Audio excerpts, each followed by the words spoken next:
दोस्तों, अमेरिका ने ईरान के खिलाफ अपने सबसे तेज और खतरनाक सैन्य अभियान, जिसे ऑपरेशन मिडनाइट हैमर का कहा, उसको सफलतापूर्वक अंजाम दिया।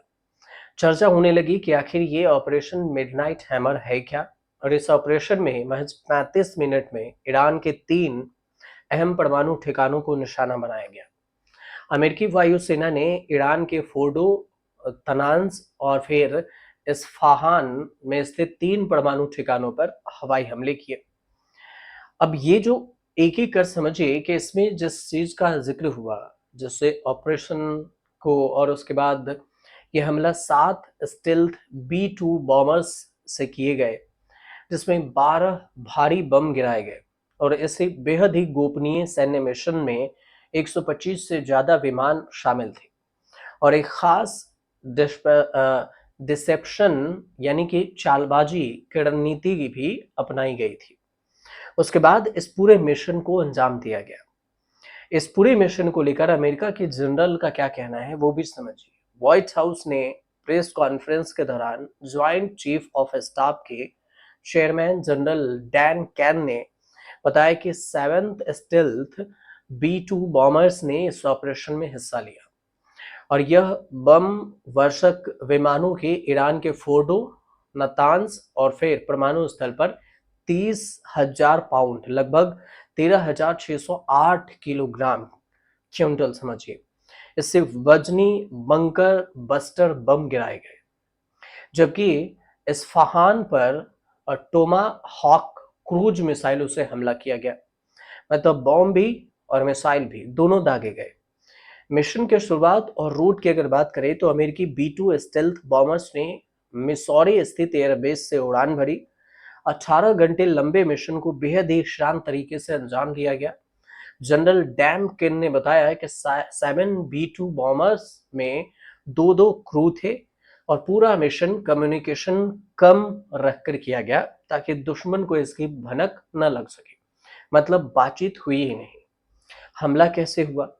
तो अमेरिकी हमले की जो शुरुआत है वो भारतीय समय अनुसार 22 जून सुबह 4:10 पे हुई, और बी-2 बॉम्बर्स ने सबसे पहले फोर्डो न्यूक्लियर साइट पर 2 बड़े बंकर बस्टर्ड बम गिराए। इसके तुरंत बाद अन्य बी-2 बॉम्बर्स ने नतांज और फिर इस इफ़हासान पर हमला किया। अमेरिकी विमान इसी दिन 22 जून को ही 4:35 जो भारतीय समय अनुसार ईरानी हवाई क्षेत्र के बाहर निकल चुका था। तो समझिए कि ये कितना कम समय लिया होगा। 4:10 पर इसने मिशन शुरू किया, और 4:35 पर ये वहां से छोड़ भी दिया। 25 मिनट में पूरी घटना को अंजाम दिया गया। अब इस विमान ने अमेरिका की मिसौरी एयरबेस से उड़ान भरी थी, जो कि 9/11 के हमले के बाद अब तक की सबसे लंबी बी-2 मिशन उड़ान थी।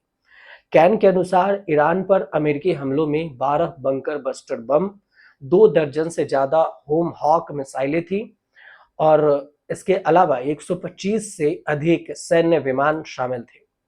मिडिल ईस्ट में जो लड़ाई छिड़ी हुई है, जंग छिड़ी है, उसमें ईरान के खिलाफ अमेरिका भी कूद पड़ा, और अमेरिका ने गोला बारूद का उपयोग करने का ये पहला एग्जाम्पल पेश किया है, जो सीधे ईरान के खिलाफ है। अब डिकॉय रणनीति को भी इसने चकमा दे दिया।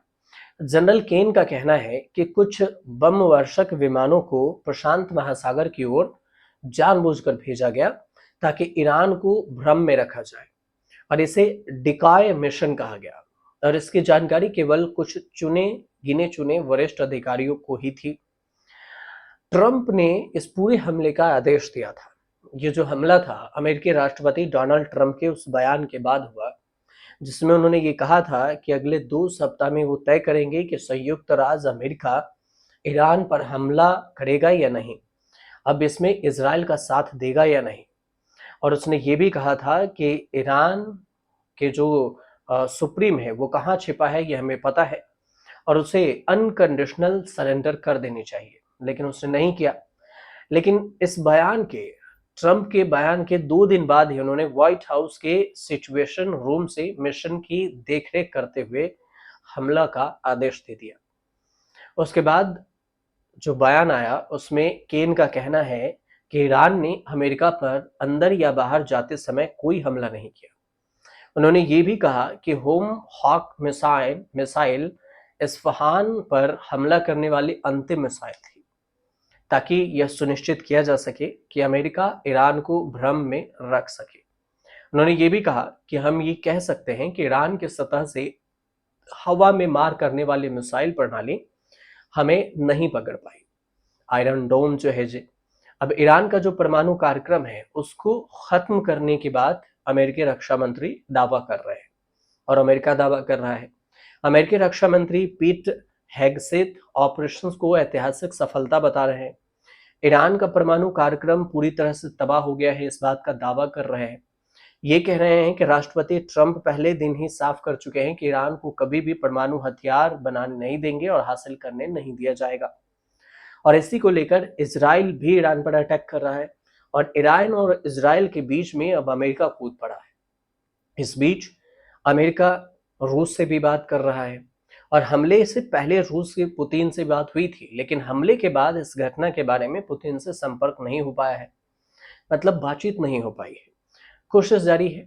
फिलहाल मिडिल ईस्ट कंट्री के कई देश इसके चपेट में है। मुस्लिम देश उधर अलग नाराज है। अमेरिका में विरोध प्रदर्शन अलग हो रहा है कि ईरान में अमेरिका को कूदने की जरूरत क्या थी। तो अब इसका परिणाम क्या होगा, ईरान किस तरह से इसका जवाब देगा, ये आने वाले समय में पता चलेगा। फिलहाल इस मिशन को कैसे अंजाम दिया गया, उसकी संक्षिप्त और आसान भाषा में ये पूरी कहानी थी। अगर आपको समझ में आई हो तो आप हमें कमेंट जरूर कीजिएगा, और चैनल को सब्सक्राइब कर लीजिएगा, शेयर भी कीजिएगा।